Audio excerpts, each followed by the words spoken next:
Tahimik lang si Bella habang nakatayo sa harap ng pinto ng condo unit ni Luigi.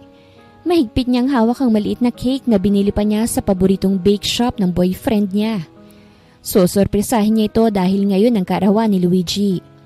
Ngunit bago pa man siya kumatok, ay may kakaibang kaba nang umakyat sa dibdib niya. Siguro pagod lang ako. Mahina niyang sabi sa sarili bago siya kumatok. Walang sumasagot, kaya't marahan niyang pinihit ang doorknob at bumukas yun. Luigi? Mahinang tawag niya habang marahang pumapasok. Tahimik lang ang paligid pero may mga tunog na umaalingaw-ngaw mula sa kwarto. Mga mahihinang ungol, halakhak ng babae, at boses ng isang lalaking pamilyar sa kanya. Napahinto si Bella. Hindi siya agad nakagalaw. Pero nang maramdaman niyang nanginginig ng mga kamay niya, sinundan niyang tunog ng dahan-dahan, halos walang ingay, habang patuloy ang pagbilis ng tibok ng puso niya. At nang bumukas ang pinto ng kwarto, parang biglang huminto ang mundo niya. Si Luigi walang saplot at may katalik na ibang babae sa kama. Napatigil siya't hindi makapaniwala sa nakikita. Luigi! Mahina niyang tawag. Napalingon si Luigi at nanlaki ang mga mata nang makita siya. Pero hindi dahil sa takot. Sa halip ay nakakunot ang noon nito. Bella, anong ginagawa mo rito? Bakit basta-basta ka nalang pumapasok sa kwarto ko? Hindi siya nakasagot. Parang lahat ng lakas niya nilamon ng eksenang nasa harapan niya. Nagmamadali namang nagtakip ng kumot ang babae sa kama. Pero si Luigi ay tumayo na lang. Galit pa. Paano mo nagawa sa akin to? Nanginginig na tanong ni Bella. Alam mo kung bakit nangyari to, di ba? Kasi ang arte mo. Ayaw mong ibigay ang sarili mo kahit isang beses. Para kang madre kung manamit. Para kang matanda kung umasta. Hindi naman ako ba to, Bella? Tao ako. Napasinghap si Bella at napaatras. Hindi siya makapaniwala na sa halip mag-sorry, siya pang sinisisi ni Luigi. Tinititigan niya ngayon ang babae na tila ba hindi nahihiya sa nangyari at tila proud pa. Para bang may kumirot sa dibdib niya. Hindi lang dahil sa panloloko kung hindi sa mga salitang binibitawan ng taong minahal niya ng buong buo. Tahimik niyang inilapag ang cake sa mesa. Ang cake na dapat sana'y simbolo ng pagmamahal niya. Happy birthday, Luigi! Wish ko na sana mabagok ang ulo mo at ma-realize mong ginawa mong panloloko ay hindi ko kasalanan. It's your choice. Tapos na tayo. Mahina niyang sabi sa kapilit ng ngumiti, kahit nangingilid ang luha sa mga mata niya. Pagkatapos nun, lumakad siya palabas ng unit at hindi na siya lumingon pa. Sinayang ni Luigi ang ilang taon nilang relasyon. Hindi niya deserve ang lokohin at saktan. Basa pa ng luha ang pisngi ni Bella nang lumabas siya ng condo building. Hindi na niya alintana kung mapapansin siya ng mga tao. Ang mahalaga lang, makalayo na siya. Kinuha niyang phone sa bag at tinawagan si Sarah, ang matalik niyang kaibigan mula pa college. Bells? Hello? Ba't ka umiiyak? Agad na tanong ni Sarah na halatang nag-aalala. Hindi nakapagsalita si Bella. Ang tanging naririnig ni Sarah ay mga hikbi niya. Nasaan ka ba? Sa tapat ng kondo ni Luigi. Halos pabulong niyang sagot. Stay there, susunduin kita. Makalipas ang ilang minuto, dumating si Sarah. Pagkakita pa lang sa kanya ay agad siyang niyakap nito. Huwag ka na munang magsalita, okay? Tara na.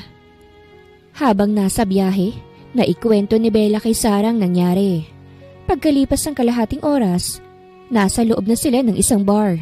Maingay ang musika, kumikislap ang mga ilaw, at puro halakhak at sigawan ng mga taong gustong magpakasaya. Isang lugar na hindi naman talaga pinupuntahan ni Bella, kaya't hindi siya pamilyar. Sarah, sigurado ka bang dito tayo? Tanong ni Bella na may pilit ng ngiti. Oo, you need this. Hindi ka pwedeng umiyak lang sa sulok. You need to breathe, Bells.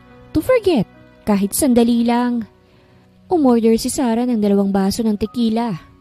Isa lang, sabi ni Bella. 2, mariing sagot ni Sarah.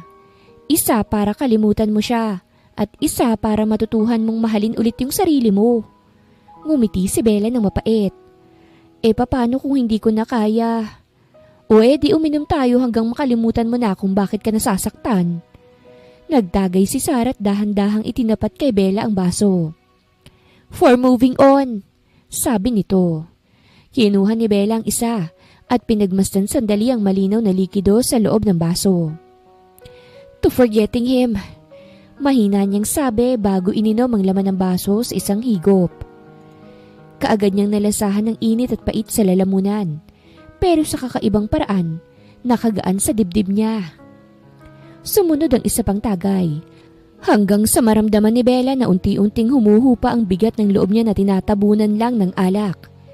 Habang tumatawa si Sarah kasama ng ibang tao sa paligid, napatingin si Bella sa salamin sa likod ng bar. Namumugto pa rin ang mga mata niya, pero may kakaibang ningning na ron. Simula ngayon, hindi na siya yung Bellang laging tahimik, laging sumusunod, at laging nagpapasensya. Ngayong gabi, ipinapangako niya sa sarili naman ang mamahalin niya. Ilang oras pang lumipas at mainit na sa katawan ni Bella ang alak. Hindi na niya alam kung pang ilang tagay na yon. Basta't ang alam niya ay kahit papano gumagaan ang dibdib niya. Si Sarah, katulad naman ng dati, ang pinakamaingay sa kanilang dalawa. Yan! Ganyan lang, Bells! Sigaw ni Sarah habang sabay nilang itinataas ang baso. Ngumiti si Bella ng mapait. Salamat, Sarah. Hindi ko alam kung anong gagawin ko kung wala ka. I'm always right here, okay? And starting tonight, ngumisi si Sarah.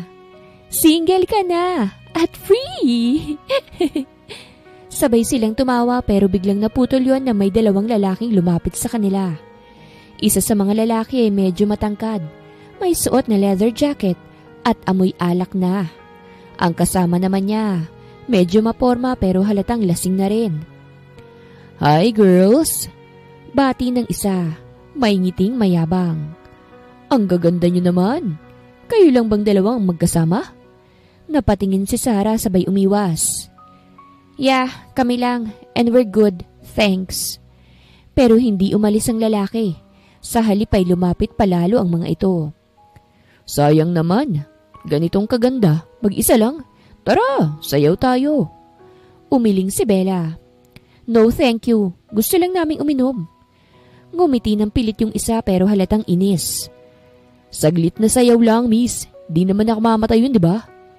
Sinabi na ngang ayaw namin. Sagot ni Sarah na mas matigas na ang tono. Nagkatinginan naman ng dalawang lalaki at sabay nagtawanan ng pabalang. Ang suplado naman pala. Akala ko cool ka. Sabi ng isa habang sinusubukang lapitan ulit si Bella.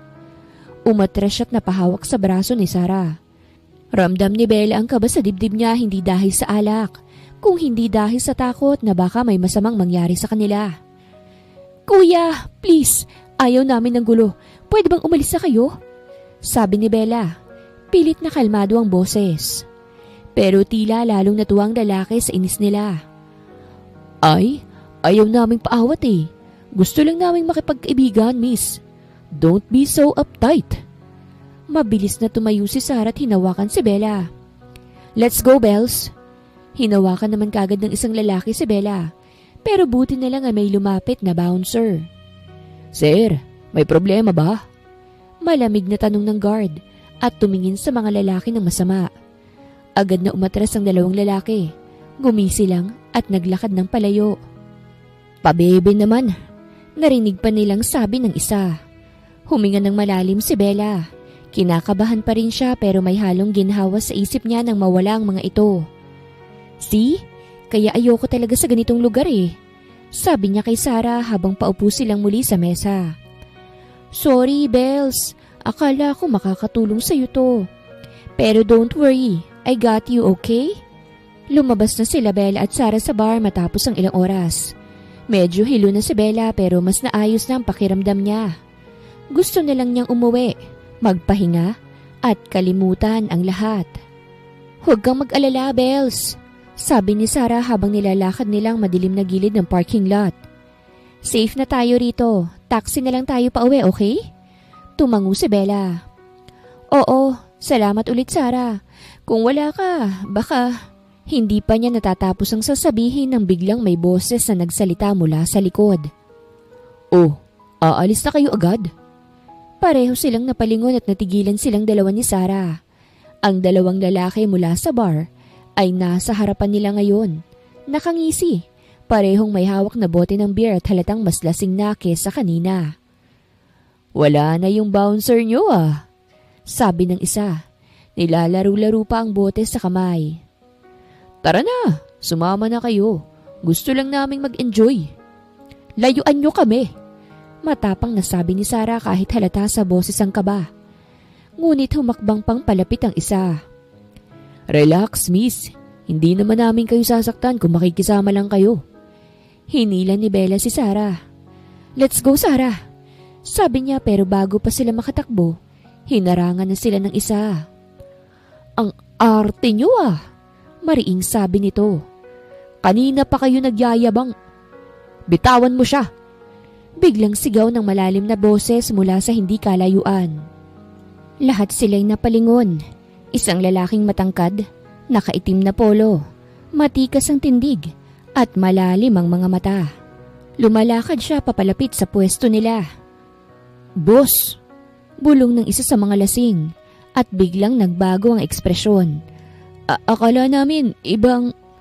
Ngumiti ang lalaki pero hindi iyon magandang ngiti. "Wala akong pakialam kung anong akala nyo.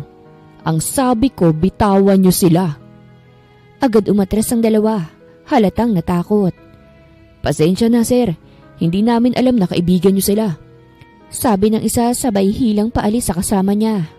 Mabilis silang naglaho sa dilim. Tahimik namang nakatayo sila Bella at Sarah sa gilid ng kalsada matapos umalis ang dalawang lalaki. Ramdam pa rin ni Bella ang mabilis na tibok ng puso niya. Hindi na dahil sa takot, kung hindi dahil sa presensya ng lalaking nagligtas sa kanila. Nakatayo lang ito sa harapan nila.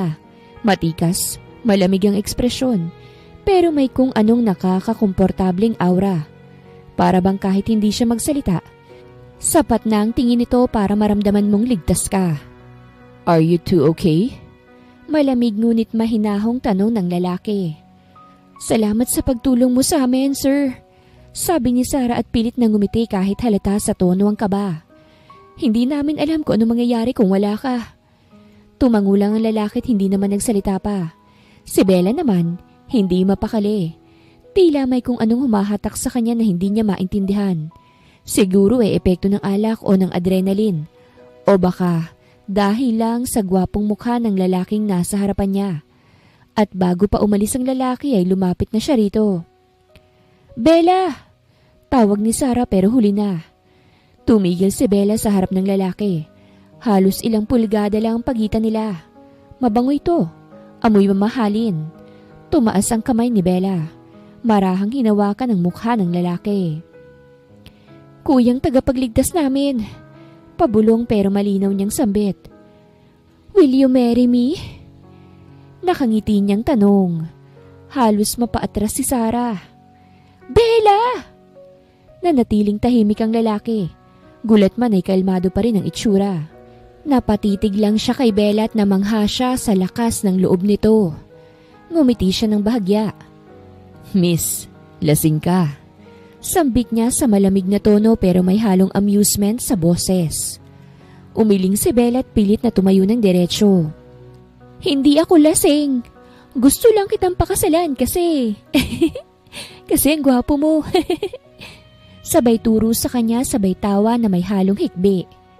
"Bells! Ano ba yan?" Sigaw ulit ni Sarah. Hinila na siyang palayo. "I'm so sorry, sir. She's really drunk eh." Napakamot na lang ng ulo ang lalaki.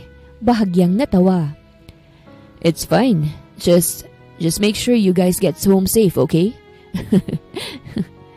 Bago ito tuluyang tumalikod. Muling sumigaw si Bella habang nakasandal sa balikat ni Sarah. "Kuyang tagapagligtas! Tandaan mo itong mukha ko ah. Baka paggising ko bukas, hanapin kita." Lihim na lang na napangiti at napailing ang lalaki. Kinabukasan, nagising si Bella na para bang may martilyong pumupukpok sa ulo niya sa sobrang sakit. "Aray!" Yun ang unang salitang lumabas sa bibig ni Bella, pagdilat ng mga mata niya. Napasinghap siya't napapikit ulit. Pilit niyang inaalala kung ano bang nangyari kagabi. Bumalik sa kanyang nangyari mula sa natuklasan niyang panluloko ni Luigi. Hanggang sa... Kuyang tagapagligtas, will you marry me? Bigla siyang napaangat ng upo. Oh my goodness! Sigaw niya habang napahawak sa noo. Hindi ko yun sinabi, diba? Humalakhak si Sarah mula sa kabilang kama. Unfortunately, sinabi mo yon. Gaga ka rin eh. Sagot nito habang kumakain ng instant noodles. At hindi lang yon, girl. Hinawakan mo pa yung mukha ng tao.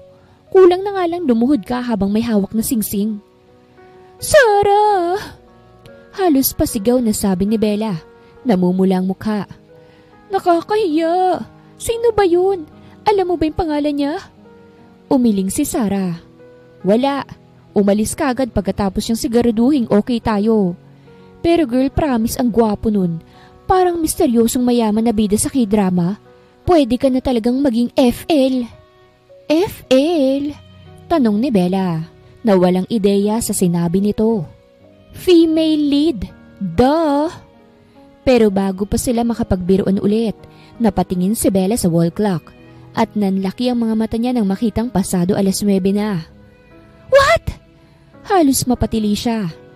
Late na ako sa trabaho. Hindi mo ako ginising, Sarah. Sabay bato niya rito ng una na naiwasan naman nito kagad. Malay ko bang papasok ka? Ako nga absent eh. Natatawang sambit ni Sarah. Agad na tumalon si Bella mula sa kama. Halos malaglag ang kumot sa sahig. Tumakbo siya patungo sa CR. Nagsipilyo habang sabay nang nagbibihis. Halos mabali ang leeg niya sa pagmamadali. Wala nang ligo-ligo, toothbrush at hilamos na lang ay ayos na. Bells, kumain ka na muna. Tawag ni Sarah. Hindi na, kakain na lang ako sa MRT. Sagot ni Bella habang sinusubukang isuot ang high heels niya ng sabay-sabay ang paa.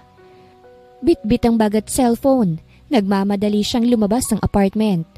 Pero habang nakasakay sa elevator, napahawak siya sa ulo. Kuyang tagapagligtas. Bumalik sa isip niya ang imahe ng lalaking tumulong sa kanila kagabi. Bella, stop it!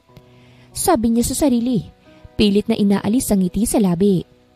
Hindi mo siya kilala at lasing ka kagabi. Pero kahit na anong pilit niyang kalimutan, hindi niya maalis sa isip niya yung titig ng lalaki bago ito umalis. Mukhang na love at first sight yata talaga siya. Pagkarating ni Bella sa lobby ng kumpanya, agad siyang nagtaka nang makitang mahabang pila ng mga empleyado. Lahat ay nakatayo ng maayos, parang may inaabangan na VIP. Sumingit siya sa dulo ng linya at medyo hinihingal pa sa pagmamadali. Anong meron? Bakit nakapila kayo rito? Tanong niya kay Lydia, isa sa mga ka-department niyang palaging updated sa lahat ng chismis. Hindi mo ba alam? Bulong ni Lydia sabay kindat. Ngayon darating yung big investor ng kumpanya. Kaya ayan, pinaghahanda tayong lahat ni Miss Cynthia. Dapat maaga ka. Pero teka nga, bakit ka ba late? Napangiti si Bella na mapait sabay sagot. Mahabang kwento. Hindi pa niya natatapos ang paghinga nang marinig ang unti-unting pagbukas ng malaking glass door sa entrance. Biglang natahimik ang lahat. Parang may malakas na hanging dumampi sa paligid o baka guni-guni lang ni Bella dahil sabay-sabay na nagbaling ang ulo ng mga tao. At sa dahang-dahang pagpasok ng grupo ng mga lalaki, tila bumagal ang takbo ng oras. Ang nasa unahan ay isang lalaking nakaitim na suit, matangkad, maayos ang tindig, at may presensyang hindi basta-basta. Ang bawat hakbang niya'y matatag, confident at puno ng otoridad. Nakasunod sa kanya mga tauhan na may hawak ng mga folders at dokumento. Pero si Bella, hindi na naririnig ang ingay ng paligid dahil nang unti-unti niyang makita ng malinaw ang mukha ng lalaki. Parang biglang huminto ang mundo niya. It was him, ang lalaking nagligtas sa kanila kagabi.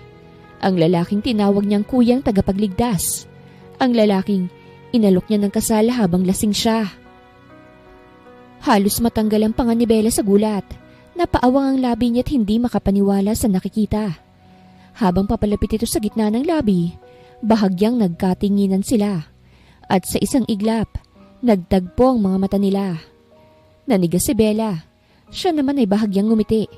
Yung pamilyar na ngiti mula kagabi. Yung tipid pero may halong amusement. Oh my gosh! Pabulong na sabi ni Bella habang napahawak sa dibdib niya. Siya talaga yun. Ang inalok ko ng kasal dahil sa kalisingan ko. Ha? Tanong ni Lydia. Kunot noo. Ano raw? Ngunit hindi na nakasagot si Bella. Dahil sa mismong sandaling yun, lumapit ang lalaki kay Miss Cynthia at mariing ipinakilala ito. Everyone, please welcome our new major investor. Sabi ni Miss Cynthia na may buong ngiti. Mr. Aiden Ferrer.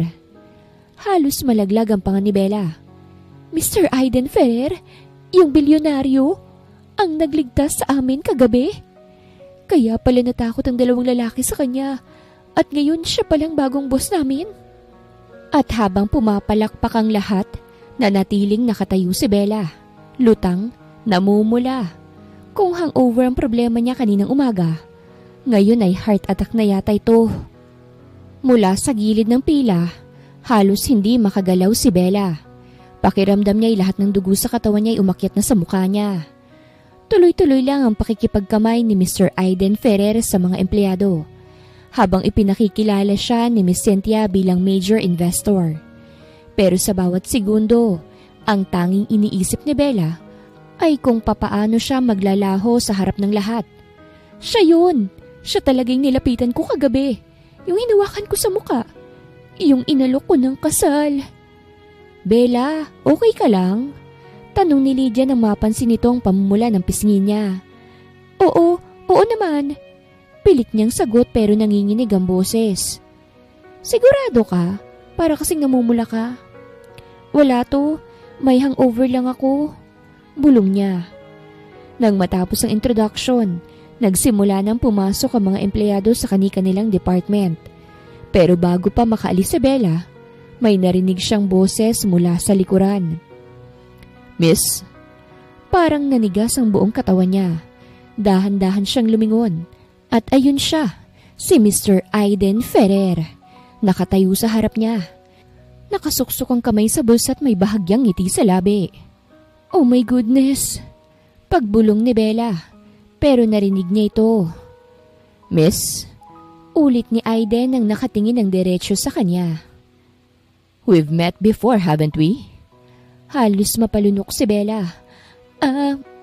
Ay hindi ko po alam, sir. Marami po kasi akong nami-meet minsan kapag, napapikit siya. Bella, ano ba yung pinagsasasabi mo? Tumawa ng mahina si Aiden. Yung tipid na tawa na parang alam nitong kinakabahan siya. Really? Kasi parang may naaalala akong babaeng. Napapos siya. Saka tumingin sa kanya ng diretsyahan. Lasing kagabi. At tinanong ako kung pwede ko raw siyang pakasalan. Nanginig ang tuhod ni Bella.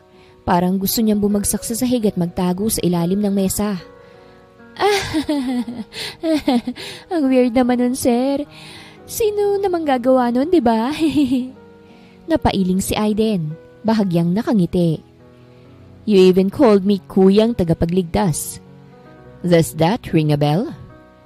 Kuyang Oh my gosh! Hindi niya natapos. Tinakpan niya agad ang mukha niya sa hiya. Naririnig niyang tumatawa ng mahina si Aiden. Hindi sa pang-aasar kung hindi parang aliw na aliw lang siya sa reaksyon ni Bella. Don't worry, sabi nito. Bahagyang lumapit. I'm not offended. Nagulat lang si Bella sa lalim ng boses niya nang marinig ito ng malapitan. I actually found it cute. Cute? Mas lalo lang siyang namula. Cute? Sir, please, let's pretend that night never happened. Sabi niya, halos pabulong pero may pakikiusap sa tono. Ngumiti si Aiden. I'll try, but I don't easily forget interesting things. Or people. At sa mismong sandaling yun, tumalikod siya at naglakad ng palayo. Iniwan sa Bella na tulala na parang estatwa. Interesting? Bulong ni Bella hawak ang dibdib niya. Ako ba yung interesting? Oh no, Patay na. Nang magsimulang trabaho niya, ay panay siyang kaltok sa ulo niya. Bukod kasi sa masakit, ay hindi mawala-wala sa isip niya ang kalokohang ginawa niya. Bella Santos! Halos mapatalon si Bella sa kinauupuan niya nang marinig ang matinis na boses ni Miss Cynthia, ang department head nila. Mabilis niyang inayos ang blouse niya at tumayo. Ngiting pilit habang lumalapit sa desk ng boss niya. Yes, ma'am? Si Miss Cynthia, laging prim and proper. Ngayon ay tila mas maayos pa kaysa dati. Kitang-kitang kasipagan niya magpa-impress dahil sa bagong investor. May suot pa itong pearl necklace at masyadong matingkad ang lipstick. Good you're here. Perfect timing, sabi ni Miss Cynthia sabay abot ng folder. Starting today, you'll be assisting Mr. Aiden Ferrer personally. Napatigil si Bella. Nani? Napabulong siya. Parang anime character na nawala ng kaluluwa. I mean, ma'am? What? Ako po? Yes, you. You'll be his executive assistant for the next few weeks while he supervises our branch operations. Gusto niyang may someone familiar na staff na makakatulong sa kanya. And your name came up. My name came up? Bella blinked rapidly, half shocked, half panicking. Baka po mas may qualified pa, like si Lydia o si Karen o kahit na sinong hindi lasing. Nagtaas ng kilay si Miss Cynthia. Ano? Lasing? Sinong lasing? Wala po. Sabi ko lang po, willing akong matuto. Mabilis niyang bawi. Good! Then go to the conference room. Mr. Ferrer is waiting for you.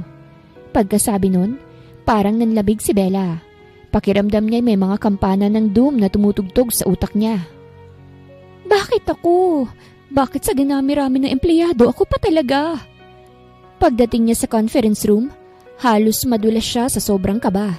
Si Aiden ay nakaupo sa dulo ng mesa, abala sa laptop. Mukhang seryoso pero nang pumasok siya, agad tong tumingin sa kanya. Miss Santos, mahinahong bati ni Aiden. Have a seat. Yes sir. Sagot niya halos matabig ang chair bago makaupo. Tahimik muna silang dalawa habang nagbubukas siya ng notes. Pero ramdam niya ang tingin ni Aiden sa kanya. Hindi bastang professional look, yung tipong parang alam niyang kinakabahan ka at nag-e-enjoy siya doon. So, sabi ni Aiden habang nakataas ang isang kilay. I heard you'll be assisting me from now on. Tumango siya, pilit na kalmado. Opo, pero promise po sir, this time I'll be very professional. Walang proposal, walang tagapagligtas moments, walang... Napangiti si Aiden at bahagyang natawa.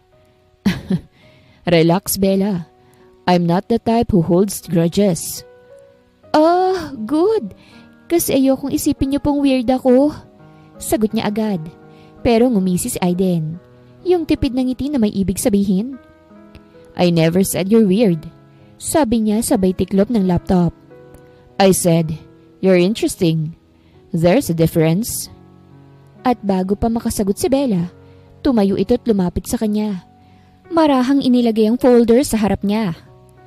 I expect you to be beside me during meetings, presentations, and client visits. Sabi ni Aiden, mababa ang tono ng boses. Can you handle that? Yes sir. Sagot niya, kahit halos hindi lumalabas ang boses. Ngumiti si Aiden at bahagyang tumango. Good. Let's see if my new assistant is as brave when she's not drunk. Namula si Bella. Sir. Pero ngumisi lang siya't naglakad palayo. Iniwan siyang tulala. Muling pinapabilis ang tibok ng puso niya. Kinabukasan ay maaga pa lang ay nasa opisina na si Bella. Nakayuko siya sa desk. Nag-aayos ng presentation materials si Mr. Ferrer para sa client meeting mamayang umaga. May 3 kape sa gilid. Isang sticky note na may nakasulat na, Focus Bella, don't embarrass yourself again. At isang malalim na buntong hininga. Ano to? Project o survival kit? Biro ni Lydia na dumaan saglit. Both. Sagot ni Bella nang hindi inaalis ang mata sa laptop. Kung pumulpak ako mamaya, baka i-fire na ako ni Mr. Ferrer. Or i-date ka. Sagot ni Lydia sabay kindat. Lydia! Hinampas ni Bella ng folder ang braso ng kaibigan. Huwag mo akong ginaganyan, hindi to K-drama, okay? Eh yung mukha ni Mr. Ferrer, parang K-drama lead. So technically, out! Putol ni Bella habang pinipigilang mapangiti. Pagkalipas ng ilang minuto, dumating si Aiden. Tahimik na pumasok bitbit ang laptop bag, habang nakasuot ng crisp white polo at itim na slacks. Lahat ng tao sa department ay parang napasulyap. Good morning, sabi nito sa mababang boses. Good morning, sir. Sabay-sabay na sagot ng team. Paglapit niya sa desk ni Bella, napansin niya ang 3 baso ng kape. 3? Isa lang ba sa'yo rito, Miss Santos? O may secret caffeine addiction ka? Napakurap si Bella. Lahat po yan sa akin, just to make sure I survive the day. Tumango si Aiden at bahagyang nakangiti. That's commitment. Pero wag palaging ganyan. Nakakasama naman yan sa kalusugan. Napakagat sa ibabang labi si Bella. Nag-aalala ba sa kanya ang boss niya? Nakaramdam tuloy siya ng konting kilig. Habang naglalakad naman sila papunta sa meeting room, ramdam ni Bella ang bigat ng bawat hakbang. Pinag-iisipan pa rin niya kung papaano siyang magmumukhang competent sa harap ng lalaking inalok niya ng kasal habang lasing. Pag-upo nila sa mesa, tahimik muna si Aiden pero habang nagpe-present si Bella, napansin niya ito. Hindi pala siya nakatingin sa slides. Nakatingin siya sa kanya. He's genuinely observing kung papaano siyang magsalita, kung paano siyang naglalagay ng effort para ipaliwanag ang bawat detalye, kahit nanginginig pa ang boses niya. Nang matapos siya, tumikhim si Aiden. Good job, Miss Santos. Really? Tanong ni Bella at halatang nagulat. Really? Sagot niya. Diretso ang tingin.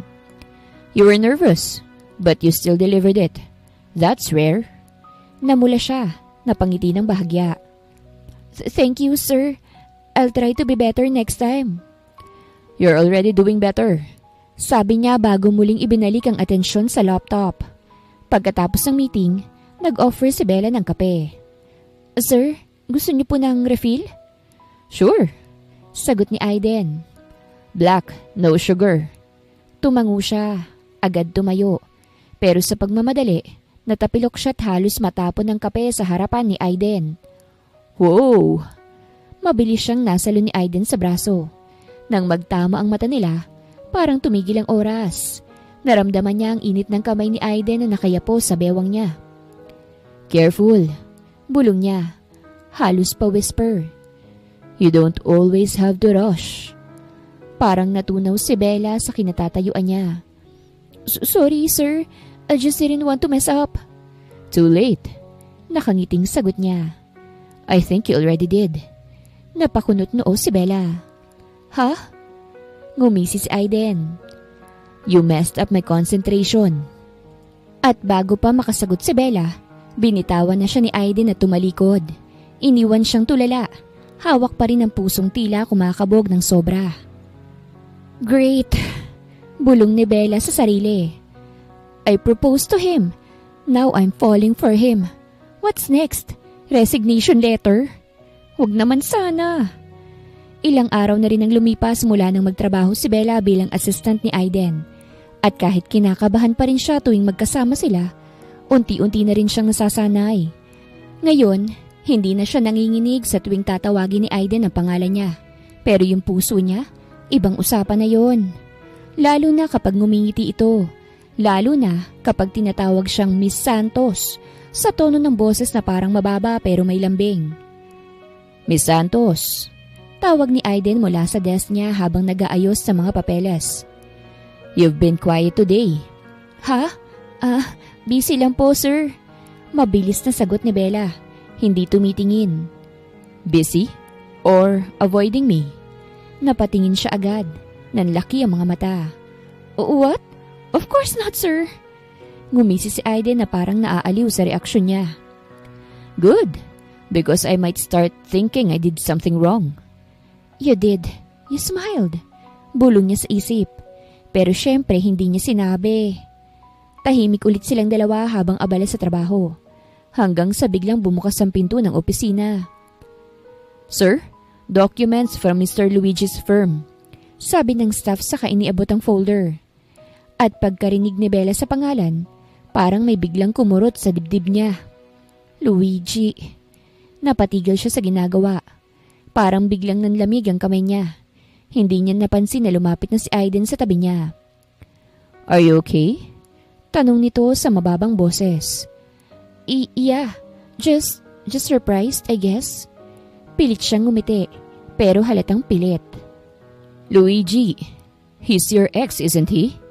Diretsyong tanong ni Aiden. Nalaman niya yon sa social media ni Bella nang ma-stalk niya ito. Natigilan si Bella. Napayuko siya. Hawak ang ballpen ng mahigpit. "Oo, pero wala nang dapat pag-usapan tungkol sa kanya, sir. Pass na yun." Natahimik si Aiden sandali. Pero nang magsalita ulit, mas mahinahon na ang tono niya. "You don't have to pretend you're okay, Bella." Napatingin siya kay Aiden. May kakaiba sa mga mata nito ngayon. Hindi na yung usual cold businessman look. Ito yung tingin ng isang taong nakakaintindi. "I'm not pretending." Mahinang tugon ni Bella. I don't want to remember." Tumango si Aiden. "Then don't. But don't let the wrong person make you think you weren't enough." Napalunok si Bella. "You don't know what happened." "You're right," sabi ni Aiden. Lumapit pa ng konti. "But I can see how much it still hurts. And no man has the right to make a woman like you feel small." Natigilan si Bella. Hindi niya alam kung bakit pero parang biglang gusto niyang umiyak. Hindi dahil sa sakit kung hindi dahil sa paraan ng pagkakasabi ni Aiden. Simple lang, pero totoo. "Sir," mahinang sabi niya. Pero bago pa siya makapagsalita, ngumiti si Aiden. "That's enough work for today. Go home early." "Pero sir, may reports pang..." "I'll finish it." Putol ni Aiden. Tumingin ng diretsyo sa kanya. "You've done more than enough." "Tutulungan na kita, sir." "Or let's have dinner?" Sabi ni Aiden habang inaayos ang sleeves ng polo niya. "Like a friendly date. My treat. Mas okay yun kaysa mag-bar." Bigla siyang napatingin kay Aiden. Date? Halos maubo si Bella. Ngumiti ito ng bahagya. Yung tipid pero may halong biro. "Friendly date. Para mawala yung stress mo." At kahit gusto niyang tumanggi, napilitan siyang tumango. Okay sir. Friendly date." Bulong niya sa sarili. Baka kasi mawalan ako ng trabaho pag hindi ako pumayag. Pagdating nila sa restaurant, napasinghap si Bella. It was elegant. Chandeliers, soft music, and waiters na parang mga model. Tila ibang mundo ito kumpara sa mga karinderyang kinasanayan niya. "Wait here, Miss Santos," sabi ni Aiden. "I'll just go to the comfort room." Tumango siya't dahan-dahang pumasok sa loob. Saka huminga ng malalim.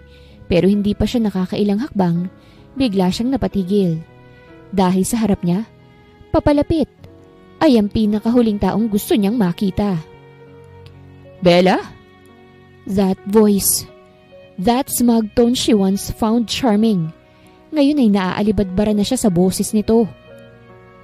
"Kapag minamalas ka nga naman oh." Mahina niyang sabi, halos hindi makapaniwala. At bago pa siya makaalis, may babaeng humawak sa braso ni Luigi. She was tall, pretty, and obviously enjoying the moment. Bagong babae na naman itong kasama ni Luigi. Wow! Babaero pala talaga? "Oh, she's the Bella?" Sabi ng babae sabay ngising mapang-asar. "The one who didn't want to give her boyfriend what he wanted?" Napahigpit ang kapit ni Bella sa bag niya. "Excuse me?" Ngumisi si Luigi. "Matagal na yun, Bella. Don't look so shocked. But honestly, I didn't expect to see you here. Mahal ang restaurant na ito ah. Siguro may sponsor ka, no?" Naramdaman ni Bella ang init ng pisngi niya dahil sa hiyat galit. "Hindi mo kailangang malaman kung bakit ako nandito." Matapang niyang sagot kahit nanginginig ang boses niya. Ngunit tumawa lang si Luigi. "Relax. I'm just surprised. I mean, look at you. Same old conservative style. Still pretending to be classy when you're not." Tumawa rin ang babae sa tabi niya. Honey, baka nagtatrabaho siya rito. A waitress maybe? Parang may sumiklab sa dibdib ni Bella. Gusto niyang sumagot pero alam niyang walang saysay makipagpalitan ng salita sa dalawang taong walang respeto. She was about to turn away nang maramdaman niyang may mainit na kamay na humawak sa balakang niya. Problem here? Napalingon silang lahat. It was Aiden. Nakatayo siya sa likuran ni Bella. Suot ang dark blazer at malamig ang ekspresyon. Hindi siya nagsalita ng malakas pero sapat ang presensya niya para tumahimik ang buong paligid. Aiden Ferrer? Bulong ng lalaki sa tabi ni Luigi. Biglang namutla si Luigi. Sir, you're... I'm her close friend. Malamig na tugon ni Aiden at tumingin kay Bella sandali bago ibinalik ang titig kay Luigi. And her dinner companion. So, if you'll excuse us, we'd appreciate if you'd move out of the way. Kita sa mukha ni Luigi ang gulat at hiya, lalo na nang mapansin niyang tinitingnan sila ng ibang tao. Bella couldn't help but glance up at Aiden. Calm, confident and protective. The complete opposite of the man who once made her cry. Luigi cleared his throat at pilit naglalagay ng ngiti.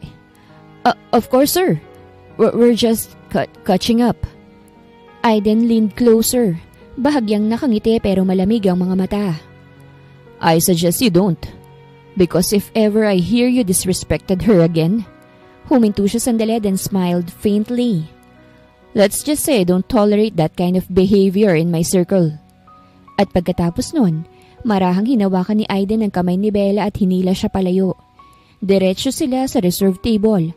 Habang tahimik lang si Bella nagulat, kabado at halo-halong emosyon. Pagkaupo nila, tiningnan siya ni Aiden. Next time, sabi nito, malumanay. If someone tries to put you down again, look them in the eye and remind them they already lost the best thing they'll never have back. Natahimik si Bella. Hindi makatingin ng diretsyo. How does he do that? Yung bawat salita niya parang nagiging gamot sa mga sugat na akala niyang hindi nagagaling. Maraming salamat, sir. 2 beses mo na akong nililigtas. Baka superhero ka na talaga. Sambit niya upang gumaan ang atmosphere. Kaya kong maging superhero, pero para lang sa'yo. Cool na tugon ni Aiden. At habang nagpapatuloy ang gabi, hindi alam ni Bella kung anong mas nakakakaba. Ang muling pagkikita nila ni Luigi o ang katotohanang unti-unti na niyang hinahayaan ang sarili niyang mahulog kay Aiden Ferrer. Magandang araw mga viewers! Ang kwentong ito ay hatid ng Love Series TV. Salamat sa pakikinig! Matapos ang dinner, hinatid ni Aiden si Bella sa apartment. Tahimik lang sila sa kotse, pero ramdam ni Bella yung mga salitang hindi na kailangang sabihin. Thank you po, sir. Mahinang sabi ni Bella nang bumaba siya. Stop calling me sir when I'm not in the office. Sagot ni Aiden, may ngiti sa labi. Good night, Bella. At sa unang pagkakataon, nakatulog si Bella nang may ngiti sa labi. Hindi dahil nakalimot siya sa nakaraan, kung hindi dahil may taong nagpapaalala sa kanya kung gaano siyang kahalaga. Kinabukasan ay day off niya. Maaga siyang ginising ni Sarah dahil sabik na sabik din itong maglabas ng stress. Girl, let's go shopping! Sigaw ni Sarah habang kumakain ng pancakes. Sarah, wala akong planong gumastos. Sagot ni Bella habang nag-aayos ng buhok. Hindi gastos to, therapy. Retail therapy. Napatawa si Bella at sa huli pumayag rin. Hindi niya alam na ang araw na yon ay magiging isa na namang pagsubok sa kanya. Sa loob ng isang high-end boutique, habang nag-aayos sila ni Sarah ng mga damit, biglang narinig ni Bella ang isang pamilyar na tawa. Matinis, mayabang. At nang lumingon siya, oh, wow! Deja vu! Sabi ni Luigi nang nakangisi. Kasama pa rin ito ang girlfriend nito na napag-alaman niyang Trina ang pangalan. Napasinghap si Sarah. Oh no, not this clown again. Lumapit si Trina. Hawak ang designer bag na halatang ipinagyayabang. Hi Bella, you're everywhere ah? Oh wait, baka sinusundan mo si Luigi? Why would I? Sagot ni Bella ng kalmado pero malamig ang tono. Ngumisi si Luigi. She's probably trying to look rich for her new boss. You know, Aiden Ferrer. I heard he's single. Maybe she's using her charms to get him. Tumawa naman si Trina. Halatang natutuwa sa pangaasar. Right. I mean, come on. Look at her. Acting all innocent pero slut pala.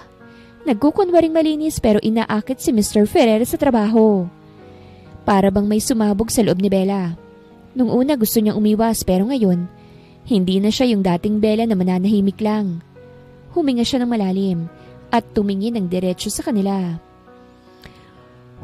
Alam nyo? Mahinahon niyang sabi. Ang weird nyo. Ang saya-saya niyong magkasama pero ako pa rin ang topic nyo. Nasapulang dalawa sa sinabi ni Bella. Nagkatinginan si Luigi at Trina ngunit ngumisi lamang ang mga ito. Kung slut ako sa paningin nyo dahil may boss akong mabait at magalang, then fine. Pero at least hindi ko kailangang ibentang dignidad ko para lang maramdaman kong mahalaga ako. Patama niya kay Trina na alam naman niyang sa mga naging lalaki lang ni Trina nakukuha ang ipinambibili ng designer bags nito. Nabitawan ni Trina ang bag sa gulat. At bago pa sila makasagot, ngumiti si Bella. Yung ngiti na matagal niya nang nakalimutang gawin. By the way, congratulations sa inyo. You deserve each other. Parehong mabababaw. Hinila niya si Sarah palabas ng butik at taas noo silang lumabas. Pagkalabas nila, humagalpak si Sarah ng tawa. Girl, I'm so proud of you. Akala ko magwawala ka pero grabe. Klase ka pa rin kahit savage. Ngumiti si Bella pero may bakas ng lungkot at relief sa mga mata niya. Hindi ko ginawa yun para ipahiya sila, Sarah. Ginawa ko yun para ipaalala sa sarili ko na hindi na ako yung babaeng kaya nilang apak-apakan. At habang naglalakad sila papunta sa cafe, hindi napigilan ni Bellang mapangiti. Sa wakas, hindi na siya umiiyak sa tuwing maririnig ang pangalan ni Luigi. Ngayon, tinatawanan niya na lang to. She was finally taking her power back. She wasn't the same girl who used to cry after being insulted. Ngayong gabi, she walked away with her head high, and for once, she felt free. Pero kinabukasan, habang nasa opisina, napansin ni Aiden na tahimik siya at tila may malalim na iniisip. Miss Santos, tawag ni Aiden habang inaayos sa mga papeles. You've been staring at that report for the last 10 minutes. Natauhan si Bella. I'm sorry, sir. Medyo distracted lang po. Something happened? Tanong nito. Kalmado pero may bahid ng concern. Umiling si Bella. Wala po, sir. Personal lang. Personal means not in my business. Sabi ni Aiden pero hindi siya umatras. But when it affects your focus, it becomes mine. Bella sighed. It's nothing really. I just ran into my ex yesterday with his girlfriend. Napatingin si Aiden. Luigi? Tumango siya. Yeah, they said things, hurtful ones, pero okay lang. I fought back this time. Nagtagal ang tingin ni Aiden sa kanya. Where? Tanong nito. Sa boutique Grandview Mall. But it's fine, sir. Hindi na ako apektado. Tumango si Aiden, pero halatang inis sa panga niyang naninigas. He didn't say anything more. Pero maya-maya, habang lumabas siya ng opisina, kinuha niya ang cellphone niya. Ilang oras ang lumipas, nakatanggap si Bella ng message mula kay Sarah. Girl! Rumor alert! Si Luigi daw, tinanggal bilang external partner ng Ferrer Holdings. As in effective immediately, ha? Nalaglag ang panga ni Bella. What? Bulong niya. Halos hindi makapaniwala. Lumabas siya ng office para hanapin si Aiden at nakita niya ito sa hallway. Kalalabas lang ng meeting room. Sir? Maingat niyang sabi. May nabalitaan ako tungkol kay Luigi. Did you? Ngumiti si Aiden, yung tipid pero matalim. I simply re-evaluated our partnerships. Sagot niya. We don't need people who lack respect, especially to women. Napabuntong hininga si Bella. Halo ng gulat at pagkalito. Sir, hindi niyo naman po kailangan gawin yun para sa akin. Lumapit si Aiden, tumigil sa harap niya. You didn't ask me to, sagot nito. I did it because I don't like seeing people like him get away with threatening someone like you that way. Natahimik si Bella at ramdam ang bilis ng tibok ng puso niya. Hindi niya alam kung anong uunahin, ang pasasalamat o ang kaba. Sir, baka isipin ng iba na. Let them think. Putol ni Aiden.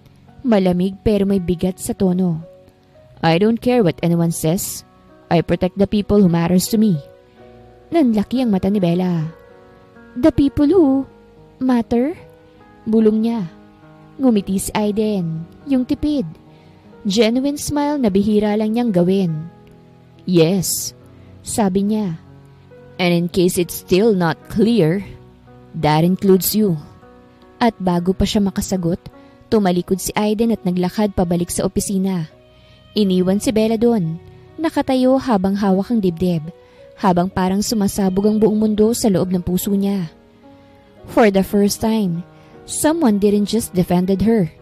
Someone chose her. Galit na galit si Luigi na malaman na tinanggal siya bilang partner ng Ferrer Holdings. Para sa kanya, si Bella ang may kasalanan. Sa isip niya, sinira ni Bella ang reputasyon niya. You did this! Manda ka, Bella! Ilang araw matapos ang nangyari, habang papauwi si Bella mula sa opisina, napansin niyang may sumusunod na kotse sa kanya. Nang tumigil siya sa harap ng apartment building, huminto rin ang kotse sa kabilang kanto. Kinabahan siya, kaya't agad siyang tumakbo papasok. Pero bago pa man siya makapasok ng gate, biglang may humawak sa braso niya ng mahigpit. Paglingon niya, nakita niya si Luigi. Luigi, anong ginagawa mo rito? Wala lang. Gusto ko lang marinig mo kung gaano mong sinira ang buhay ko. Galit na sabi nito. Hindi ko sinira ang buhay mo. Wala akong ginagawang masama sa'yo. Nanginginig niyang sambit habang dahan-dahang umaatras. Ngunit bago pa siya makatakbo, bigla siyang hinila nito. Wala akong ginagawang masama, ano ba? Sigaw niya habang nagpupumiglas. Ngunit masyadong malakas si Luigi. Hinila siya papasok sa kotse habang nagpupumiglas siya at sumisigaw ng tulong. Wala kang karapatang sirain ang buhay ko, Bella! Galit na sigaw ni Luigi. Kasalanan mo yun! Dahil sa'yo nawalan na ako ng trabaho! Nanginginig si Bella. Hindi dahil sa lamig kung hindi dahil sa takot. Tinangka niyang buksan ang pinto pero bigla siyang itinulak ni Luigi at tumama ang ulo niya sa matigas na bagay. Dahilan kaya't nawalan siya ng malay. Pagmulat niya ng kanyang mga mata, naramdaman niyang mabigat ang ulo niya. Madilim ang paligid. Ramdam niya ang takot na unti-unting gumagapang sa dibdib niya. Nakita niya si Luigi sa baba ng kama at papalapit sa kanya. Naka-live tayo ngayon sa lahat ng social media platforms ko at manonood ang buong mundo kung papaano kitang aangkinin. Malawalang hiyang sambit nito. Luigi! Mahina niyang sabi, halos pabulong. Please, tama na. Why? We used to be a sweet and loving couple, right? O baka naman ayaw mong makita ni Aiden kung paano kitang makukuha. Napaisip tuloy ako kung birhin ka pa ba o may nangyari na sa inyo. Sabay halakhak nito ng tawa. Umiling si Bella. Nakikiusap ako sa iyo, Luigi. Pakawalan mo naman ako. Umiiyak niyang sambit. Ngunit bago pa siya tuluyang lamunin ng takot, biglang may malakas na humampas sa pinto. Police! Step away from her! Sigaw ng isang boses. Mabilis na dumagsa ang mga pulis. Nasukol si Luigi at hindi na nakatakas pa. Kasunod ng mga pulis ay si Aiden na hinihingal. Pawis at halatang galing sa pagtakbo. Nakatutok sa kanya mga mata nitong puno ng galit at takot sa parehong oras. Nang makita siya ni Aiden doon lang tuluyang bumigay ng tuloy-tuloy ang mga luha niya. Aiden! Mabilis siyang nilapitan ni Aiden. Tinakpan ng coat at inalalayang palabas habang pinoposasa ng mga pulis si Luigi. It's over. Mahina ngunit matatag na sabi ni Aiden habang yakap siya ng mahigpit. You're safe now, Bella. Hindi ka na niya masasaktan.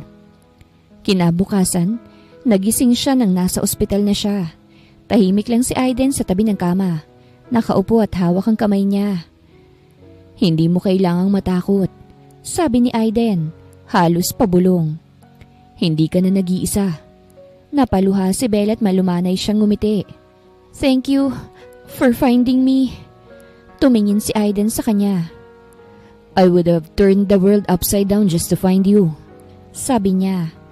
3 araw na si Bella sa ospital. 3 araw na rin siyang binabantayan ni Aiden. Tahimik lang ito sa tabi niya. Minsan nagbabasa ng reports. Minsan, simpleng nakatingin sa bintana, pero hindi umaalis. Sir, baka may trabaho pa po kayo, mahina niyang sabi. Meron, sagot ni Aiden, hindi man lang tumitingin. Pero mas importante ka ngayon. Hindi na siya nakasagot. At sa unang pagkakataon, naramdaman niyang may taong hindi lang basta nandyan, kung hindi talagang pipiliing manatili sa tabi niya. Nang makalabas siya sa ospital, hindi pa rin siya sanay lumabas mag-isa. Minsan bigla siyang kinakabahan kapag may dumadaang kotse sa kalsada. Minsan naman, bigla na lang siyang mapapahinto sa gitna ng daan. Parang bumabalik ang takot niya. Hey! Tawag ni Aiden minsan nang mapansin siyang nanginginig. You're okay. You're safe. At marahan niyang hinawakan ng kamay ni Bella. Hindi para kontrolin kung hindi para iparamdam na hindi siya mag-isa. Sa mga sumunod na araw, si Aiden mismong naghahatid sundo sa kanya sa trabaho. Kahit lunch break, madalas niyang dalhan si Bella ng gatas o sandwich. At tuwing nagtatama ang mga mata nila, may mga kung anong init na hindi nila maipaliwanag. Hindi mo naman to kailangang gawin, sir, sabi ni Bella minsan habang nasa kotse. Hindi ko kailangang gawin, oo, tugon ni Aiden, mahinahon. Pero gusto ko. Lihim na napangiti si Bella. Unti-unti niyang nararamdaman ang kakaibang init sa puso niya. Alam niyang unti-unti na siyang nahuhulog kay Aiden. Hindi ko alam kung paano magsisimula ulit, bulong ni Bella. Hindi mo kailangang madaliin, sagot ni Aiden. Ang mahalaga, hindi ka huminto. Napatingin si Bella sa kanya. Bakit mo ako tinutulungan? Tanong niya. Tumingin si Aiden sa kanya diretso sa mga mata niya. Because I know what it feels like to lose control of your life, sabi niya. At gusto kong maramdaman mong kaya mong bumawi. Tahimik lang si Bella pero hindi niya mapigilang mapangiti. Salamat, Aiden. Ngumiti rin to, tipid pero malambot. Anytime, Bella. At sa mga mata ni Aiden, doon niya unang nakita ulit ang pag-asang matagal nang nawala sa kanya. This time, healing didn't come from forgetting. It came from being found. Kinabukasan, dinalhan siya ni Aiden ng kape. Looks like you didn't sleep well, sabi nito. You were overthinking again, weren't you? Nagulat siya. How did you know? Umiti si Aiden, tipid. Because that's what people do when they're scared to move forward. Tahimik siya, pero ramdam ni Aiden na gusto niyang magsalita. I'm scared, Aiden. Amin ni Bella sa wakas. What if I'm just confused? What if what I'm feeling isn't real? Ngumiti si Aiden, may lambing sa tinig. Then, don't force it. You don't owe me anything, Bella. Just let yourself heal. The rest, we'll figure it out when you're ready. Nang araw din na yun ay inimbitahan si Aiden bilang keynote speaker sa isang business summit sa Tagaytay. At dahil bahagi yun ng PR team, si Bella ang na-assign na sumama. Hindi niya alam kung matutuwa ba siya o kinakabahan. 2 days, 1 hotel, with him. Pagdating nila sa resort, sinalubong sila ng malamig na hangin na tanaw ng kabundukan. Magandang lugar, tahimik at malayo sa gulo ng lungsod. Pero sa loob ni Bella, kabog ng kabang mas naririnig niya kesa sa simoy ng hangin. Aiden Ferrer, keynote speaker, sabi ng receptionist habang inaabot ang keycard. At Miss Bella Santos, the same suit po for coordination. Parehong napatingin sila Bella at Aiden. Agad siyang nagsalita. Halatang namumula. Same suit? Baka may ibang... I requested it. Putol ni Aiden. Kalmado. 2 naman ang kwarto sa loob. Ngumiti siya. Tipid. Relax, Bella. You're safe with me. At sa kung anong dahilan, hindi niya na kayang magreklamo. Sa halip ay napalunok lang siya at tahimik na sumunod. Kinagabihan, matapos ang mahabang event, tinawag ni Aiden si Bella sa balcony ng suite. Malamig ang hangin at ang langit ay puno ng bituin. Ang ganda, no? Sabi ni Bella habang nakatingala. Yeah, sagot ni Aiden pero sa kanya nakatingin. Nang mapansin niya, umiwas siya ng tingin. Stop doing that. Sabi niya, pilit na tumatawa. Doing what? Looking at me like that, para bang may gusto kong sabihin pero ayaw mong sabihin. Tahimik si Aiden. Lumapit siya ng dahan-dahan. Sapat para maramdaman ni Bella ang tibok ng puso niya. Maybe, I just like looking at you. Bulong ni Aiden. Napatigil si Bella. Aiden. Bella, sagot niya. Mahinahon pero totoo. I've been trying to stay away. I told myself you need time, that I shouldn't cross the line. But every day, every moment with you, just makes it harder to pretend. Napakapit si Bella sa railings.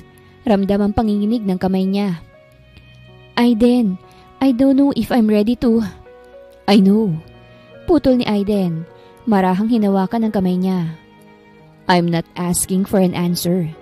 I just need you to know that I care. Not because I saved you. Not because I pity you, but because I like you. At doon tuluyang bumigay ang luha ni Bella. Hindi dahil sa lungkot kung hindi dahil sa gaan. Ang tagal kong natakot magmahal ulit, sabi niya, halos pabulong. At kung tama ka, baka nga ito na yun. Hinawakan ni Aiden ang pisngi nito ng marahan at maingat. Hindi agad nagsalita si Bella. Tinitigan lang niya ito at sa bawat segundo, unti-unti niyang nararamdaman ang katahimikan. Aiden, mahina niyang sabi. Tell me to stop. Bulong nito. Don't. At dahan-dahan, nagtagpo ang kanilang mga labi. Isang halik na konektado sa nararamdaman nilang dalawa. Parang lahat ng sugat, lahat ng takot, unti-unting gumaling sa sandaling yon. Nang maghiwalay sila'y pareha silang hinihingal, kaya't kapwa silang natawa at nakaramdam ng hiya. Sorry, sabi ni Aiden, nakangiti. Hindi ko napigilan eh. Don't be, sagot ni Bella habang nakatingin sa kanya.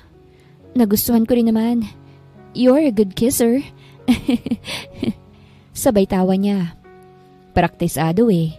Biro ni Aiden na siyang kinalakihan ng mata ni Bella. I'm just kidding. Bawi naman kagad ni Aiden.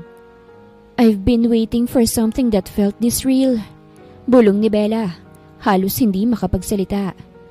That felt like coming home. Ngumiti si Aiden, marahan. Then maybe, sabi niya, you finally found your way back. Pagbalik nila sa Maynila, ramdam ni Bella ang kakaibang atmosphere sa opisina. Tahimik ang lahat, parang may hinihintay. Habang naglalakad siya papunta sa department floor, napansin niyang nakatingin sa kanya mga empleyado. May mga nakangiti, may mga nagbubulungan. Good morning! Bati ni Aiden na ngayon ay nasa harap ng conference hall. Suot ang pamilyar niyang confident smile. Can I have everyone's attention please? Tahimik ang buong floor. Lahat ng mata nasa kanila. Aiden cleared his throat. I just want to make something clear to everyone in the company. Sabi niya, kalmado pero matatag. Miss Bella Santos is not just one of our best employees. Tumigil siya saglit. Lumingon kay Bella at ngumiti. She's also the woman I love. And from this day forward, I want everyone to know that she is my fiancé. Parang huminto ang oras. May mga napanga, may mga kinilig at may maririnig pang mahihinang tilian. Si Bella, namulat halos hindi makapatingwala sa narinig. Aiden! Bulong niya. Lumapit si Aiden at marahang hinawakan ang kamay niya sa harap ng lahat. I've spent so long protecting you, Bella. Mahina niyang sabi. Now, I want to build a life with you. Will you marry me? Hindi bilang tagapagligtas, ha? Natawa si Bella dahil naalala nilang dalawang tagpong yun sa bar. Yes, I will marry you, Aiden. Tumatangong tugon ni Bella habang nakangitit na luluha. At doon, sa harap ng lahat ay marahang isinukbit ni Aiden sa daliri ni Bella ang engagement ring. Walang ingrandeng banda o paputok, pero ramdam ng lahat ang tindi ng pagmamahal sa pagitan nila. Weeks later, abala si Bella sa pag-ayos sa mga final details ng kasal nila. Hair, gown, flowers, pati ribbon ng mga upuan. Halos lahat gusto niyang perfect. Pero siya mismo ang mukhang hindi na perfect. Gulo ang buhok, may icing sa pisngi, at may hawak na checklist na mga gagamitin. Sarah! Sigaw niya habang nagmamadaling nag-aayos ng buhok niya. Asan yung listahan ng suppliers? Yung may heart stickers? Mula sa sofa, nagtaas lang ng kamay si Sarah. Ang ever-chaotic maid of honor na parang hindi kinakabahan kahit 2 araw na lang ang kasal. Relax, bes. You're glowing in stress. At least may glow pa rin. Glowing o glowing with panic? Iritadong sagot ni Bella. Pinagmasdan ni Bella ang sarili sa salamin, suot ang wedding gown na matagal niyang pinangarap. Parang panaginip. Dati siya lang yung babaeng niloko, iniwan at pinaiyak. Ngayon, siya na yung babaeng minahal ng totoo. Pero bago pa siya tuluyang maiyak sa drama, biglang bumukas ang pinto at pumasok si Aiden. Mukhang gwapo sana kung hindi lang siya bitbit ng bouquet na halatang hindi pa ayos. Kasi may dahon ng saging na nakasabit sa gitna. Love, seryosong tanong ni Bella habang nagpipigil ng tawa. Bakit parang panghandaan tong bouquet ko? Si Aiden ay napakamot ng ulo sabay ngiting nahihiya. Ang akala ko kasi, aesthetic earthy vibe. Earthy? Parang pang banana Q stall to eh. Sabat ni Sarah habang tawang-tawa sa gilid. Girl, gusto mo ako nalang mag-arrange ng bouquet mo gamit ang dahon ng kamote? Natawa si Bella, napahawak sa tiyan sa kakatawa. Aiden, promise, kung hindi lang kita mahal. Lumapit si Aiden at marahang hinawakan ng pisngi niyang may icing. Mahal mo naman ako, di ba? Ngumiti si Bella. Oo, pero ako nilang bahala sa bouquet ko, ha? Deal. Lumapit pa si Aiden, kunwaring seryoso. Pero may icing ka pa sa pisngi, oh. Ang sarap mong dessert para sa akin. Yuck! Sigaw ni Sarah mula sa likod ng pinto. Baka maghalikan pa kayo niyan, ha? Aalis na nga muna ako. Magluluto muna ako ng popcorn. Pabush!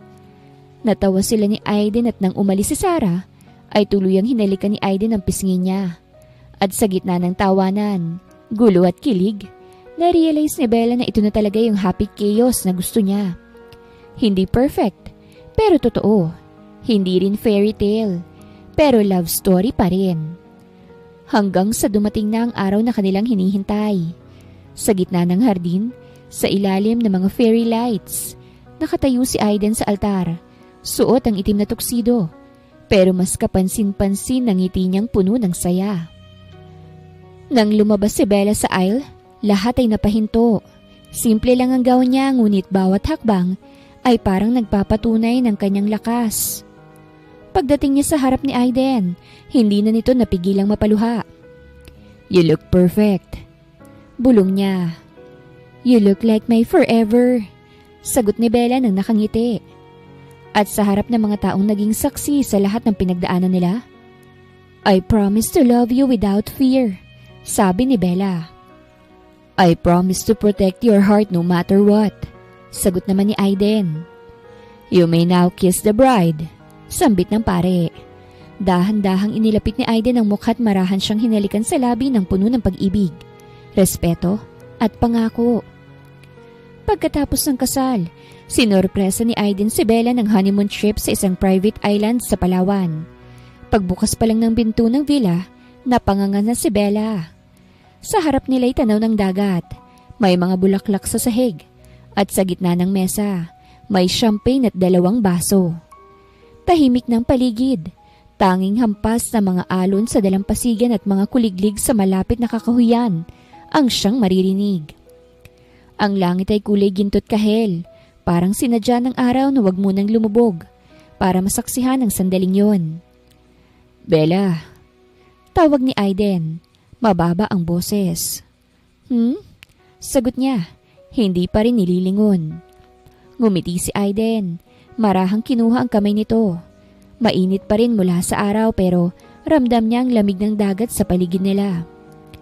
I don't think I've ever been this at peace before. Sabi ni Aiden. Halos pabulong. Tumingin siya kay Bella, tapat at puno ng emosyon. You know, all my life, I was so busy fixing things. The company, other people, everything. Pero nung dumating ka, bigla akong gustong magpahinga. Because you felt like home. Napatingin si Bella sa kanya at unti-unting lumambot ang mukha niya. Ang galing mo talagang mambola. Biro niya na pilit itinatago ang kilig. Practice makes perfect eh. Biro ni Aiden. Just kidding. It's just that you make me want to say the right things. Nakatitig lang sila sa isa't isa habang unti-unting lumalapit hanggang sa maramdaman ni Bella mga daliri ni Aiden na marahang dumampi sa pisngi niya at hinawi ang buhok na tinatangay ng hangin. You've been through so much, sambit ni Aiden. But you still smile like the world never broke you. Napangiti si Bella. Medyo nangingilid ang luha. Maybe because you helped me pick up the pieces. Mahinang tugon niya. Marahang hinawakan ni Aiden ang mukha niya gamit ang magkabilang kamay. Bella, I don't know what I did to deserve you. But I swear from this day on, I'll spend every day making sure you never doubt how much I love you. Hindi na nakasagot si Bella. Sa halip ay tumingin na lang siya sa mga mata nito. Yung tingin na puno ng damdamin, ng pag-asa, ng finally. At doon sa ilalim ng lumulubog na araw, marahan siyang hinalikan ni Aiden. Nang maghiwalay sila, pareho silang natawa. Ang drama natin. Sabi ni Bella, nakangiti. Ngumisi si Aiden. Ikaw kasi, ang ganda ng timing mo. Sunset pa talaga. Sus, kung hindi ka pa romantic, ewan ko na lang. Biro ni Bella sabay hampas sa braso nito. Ngumiti si Aiden, sabay yakap sa kanya mula sa likod. Then let's make a deal. Bulong niya sa tenga nito. No matter what happens, promise me we'll keep laughing, even when things get hard. Ngumiti si Bella. Marahang hinawakan ang kamay nitong nakapulupot sa kanya. I promise, sabi niya. Laughter first, drama later. Sabay silang natawa at habang lumalalim ang gabi, nakasandal si Bella sa dibdib ni Aiden, nakikinig sa tibok ng puso nito. At doon niya naisip, kung ito ang ibig sabihin ng forever, hindi na siya takot. 1 year later, Aiden! Sigaw ni Bella habang hawak ang tiyan niya. Pawis na pawis kahit kalalabas lang nila ng kwarto. Sa tingin ko this is it. Manganganak na ako. Natigilan si Aiden. Hawak pang magnang kape sabay lagok at lunok ng diretsyo. What? Ngayon? Diba magsasamyi tayo? Samyi ka pa dyan? Lalabas na ngayon anak natin, Aiden. Aray! Huwag ka lang tumayo dyan. Ilagay mo mga gamit sa kotse. Mabilis na nataranta si Aiden imbis na tulungan. Nagpaikot-ikot sa sala parang nagpa-practice ng marathon. Okay, kalma lang tayo. Bag, hospital bag. Nasaan na yung hospital bag? Tinuro ni Bella sa sofa. Pero kinuha ni Aiden ang bag ng laptop niya. Ayan! Ano ka ba? Hindi yan, Aiden. Laptop mo yan eh. Oo nga, teka, ito. Kinuha naman niya ang bag ng groceries. Hindi rin yan. Gusto mo ako nilang mga anak mag-isa? Tila inis na sambit ni Bella dahil sa sakit ng tiyan niya. Nataranta na si Aiden. Halos madulas na sa sahig habang nagmamadaling nagbibihis. Baliktad pang damit at shorts niya. Love! Baliktad yung pantalon mo! Tawang-tawang sabi ni Bella kahit namimilipit sa sakit. Ayaan mo na yan. Mamaya ko na lang ayusin, tara na dali. Sa wakas, nakaalis din sila. Pero sa gitna ng daan, biglang napasigaw si Bella. Aray! Bilisan mo na! At imbis na bumilis, nag-slow motion si Aiden sa sobrang kaba. Wait lang, love. Baka may speed bump eh. Delikado sa baby. Mas delikado to kung dito ako manganganak sa kotse mo. Oo na, ito na. Pagdating nila sa ospital, hingal na hingal si Aiden. Dok, manganganak yung asawa ko. Sir, calm down. Anong pangalan ng patient? Bella Santos. Ay wait, is it Bella Ferrer? Kasi married na kami, basta Bella. Aray ko, Dok. Huwag mo nakausapin yung asawa ko. Wala na yan sa hulog. Sorry, Dok ha. Love, natataranta lang talaga ako eh. Next time hindi na, promise. Wala nang next time. Sigaw ni Bella habang ipinapasok sa delivery room. Ilang minuto lang nakalipas ay lumabas na ang nurse sa delivery room. Sir, pwede na po kayong pumasok. Sabi ng nurse sa nakangiti. Dahang-dahang binuksan ni Aiden ang pinto ng delivery room. At doon niya nakita si Bella, nakahiga, maputla pero nakangiti. At sa tabi niya, isang maliit na bundle na nakabalot sa puting kumot. Hey, mahinang bati ni Bella. Pagod pero masaya. Come meet our little angel. Lumalambot ang lahat sa loob ni Aiden. Lumapit siya. Nanginginig pa ang kamay habang dahang iniaabot ang sanggol. Ang liit, ang gaan. Pero sa bawat paghinga ng baby, ay paghinga rin ni Aiden. Hi little one. Mahina niyang sabi, halos pabulong. I'm your dad. Maluhaluhang sambit ni Aiden. Napaluha si Aiden at hindi niya napigilan. Tumingin siya kay Bella at sa gitna ng luha at pagod, ngumiti ito. We made it. Bulong ni Bella. After everything, we made it. Umupo si Aiden sa tabi niya at marahang hinawakan ang kamay ni Bella, habang yakap pa rin ang anak nila. Thank you, sabi niya. For fighting, for staying. Always, sagot ni Bella. I fought because I knew one day I'd have this moment. Umiyak naman ang baby nila kaya't agad silang naalarma. Ngunit lalo lang nagpaiyak din sa kanilang dalawa. Shh! Mahinang sabi niya habang hinahaplos ang likod ng sanggol. We're here. Mommy and Daddy are here. At sa sandaling yon, parang huminto ang mundo nila at umiikot lang sa kanilang tatlo ang oras. Pagkalipas ng ilang buwan, makikita silang tatlo sa garden ng bahay nila. Si Bella, nakaupo sa duyan. Buhat ang baby nila na si Amara, habang si Aiden ay nag-aayos naman ng mga halaman. Look, sweetheart, sabi ni Bella. Pinapakita ang baby sa liwanag ng araw. That's where Daddy said I love you for the first time. Ngumiti si Aiden. Lumapit at hinalikan silang mag-ina sa noo. Alam mo ba, anak? Hoy, ang kapal mo naman. Lasing ako nun, no? Alma ni Bella. Kung hindi mo ginawa yun, wala ka namang gwapong asawa ngayon. Well, kung hindi mo rin naman ako nilapitan ay wala kang magandang asawa at anak ngayon. That's right. Kaya I thank God for bringing you to me. Nakangiting sambit ni Aiden habang nagbabalik tanaw. I promise to love you, protect you, and choose you and our daughter every day in every lifetime. I love you, Aiden. Nakangiting sambit ni Bella. Mahal na mahal ko rin kayo ng anak natin. At hinalikan siya ni Aiden sa noo. Nang mga oras na yun ay naisip ni Bella na minsan, kailangang masaktan muna para matutong pumili ng tamang pagmamahal. Minsan siyang nabasag, ngunit muling binuo ng pag-ibig. Wakas!